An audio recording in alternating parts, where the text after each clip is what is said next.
श्री विष्णु पुराण 5वां अंश 29वां अध्याय। नरकासुर का वध। श्री परशुराम जी बोले, हे मैत्री, एक बार जब श्री भगवान द्वारका में ही थे, श्री भुवनपति इंद्र अपने मत गजराज ऐरावत पर चढ़कर उनके पास आए।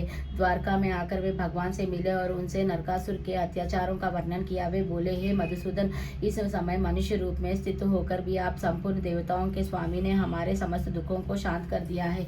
जो अरिष्ट, धेनु और केशी आदि असुर सर्वदा तपस्वियों को केलषित करते रहते थे, उन सबको आपने मार डाला। कंस, कुवल या पीड़ा और बाल घाती ने पूतन तथा और भी जो संसार के उपद्रव रूप थे, उन सबको आपने नष्ट कर दिया। आपके बहुदंड की सत्ता से त्रिलोकी की सुरक्षा हो जाने के कारण यजुग के दिए हुए यज्ञ भोगों को प्राप्त कर देवगण तृप्त हो रहे हैं। हे जनार्दन, इस समय जिस निमित्त से मैं आपके पास उपस्थित हुआ हूँ, उसे सुनकर आप उसके प्रतिकारक प्रयत्न करें। हे शत्रुदमन, यहाँ पृथ्वी का पुत्र नरकासुर प्रायोजित पुरा का स्वामी है।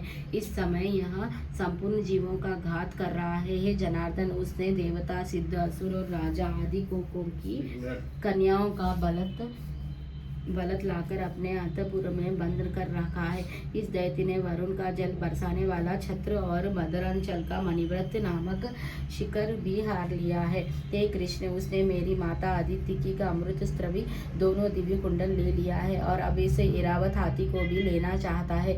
गोविंद, मैंने आपको उसकी ये सब नीतियाँ सुना दी है। इनको जो प्रतिकार होना चाहिए वहाँ आप स्वयं एक विचार ले। श्री परशुराम जी बोले, इंद्र के ये वचन सुनकर श्री देवकी नंदन ने मुस्काए और इंद्र का हाथ पकड़कर अपने श्रेष्ठ आसन से उठे।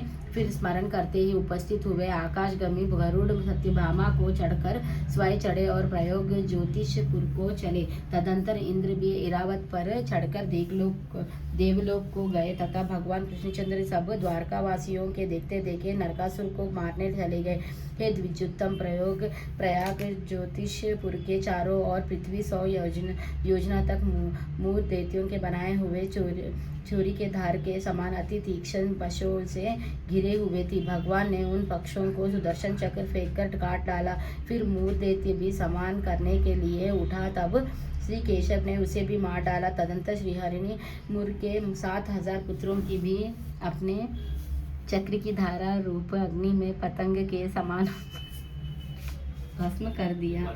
हे द्विज, इस प्रकार मतिमन भगवान ने मूर, हयग्रीव एवं पंचयन आदि दैत्यों को मारकर बड़ी शीघ्रता से प्रयोग ज्योतिषपुर में प्रवेश किया। वहां पहुंचकर भगवान अधिक सेना वाले नरकासुर युद्ध हुआ, जिससे श्री गोविंद ने उसके सहस्त्र दैत्यों को मार डाला। दैत्य दल का दलन करने वाले महाबलवान भगवान चक्रपाणि ने शस्त्रों की वर्षा करते हुए भूमिपुत्र नरकासुर को सुदर्शन चक्र फेंककर 2 टुकड़े कर दिए। नरकासुर मरते ही पृथ्वी की आदितिक कुंडल लेकर उपस्थित हुए और श्री जगन्नाथ जी से कहने लगे। पृथ्वी बोली, हे नाथ, जिस समय वाराह रूप धारण कर आपने मेरा उद्धार किया था, उसी समय आपके स्पर्श से मेरे यहाँ पुत्र उत्पन्न हुआ था।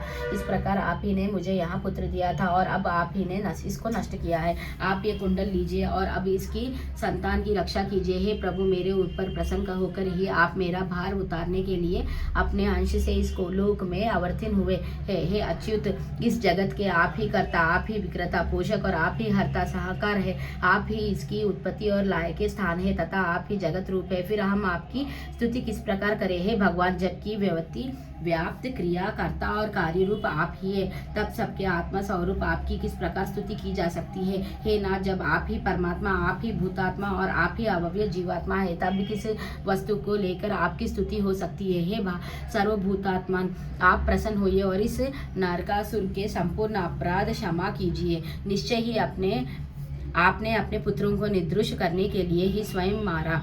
श्री परशुराम जी बोले, हे मुनिश्रेष्ठ, तदंतर भगवान भूत भावान ने पृथ्वी से कहा, तुम्हारी इच्छा पूर्ण हो। और फिर नरकासुर महल से नाना प्रकार के रत्न लिए। हे महामुने उत्तुल विक्रम, श्री भगवान ने नरकासुर कन्यापुर में जाकर 16,100 कन्याएं देखी तथा 4 दांतों वाली 6000 गजश्रेष्ठ और 21 लाख कम्बुजा देशीय अश्व देखे। उन कन्याओं, हाथियों और घोड़ों को श्री कृष्णचंद्र ने नरकासुर सेवकों द्वारा तुरंत ही द्वारकापुरी में पहुंचवा दिया।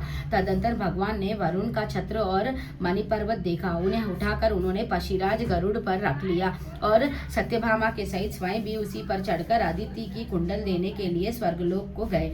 इस प्रकार श्री विष्णु पुराण के 5वें अंश में 29वां अध्याय समाप्त। श्री विष्णु भगवान की जय। लक्ष्मी नारायण की जय।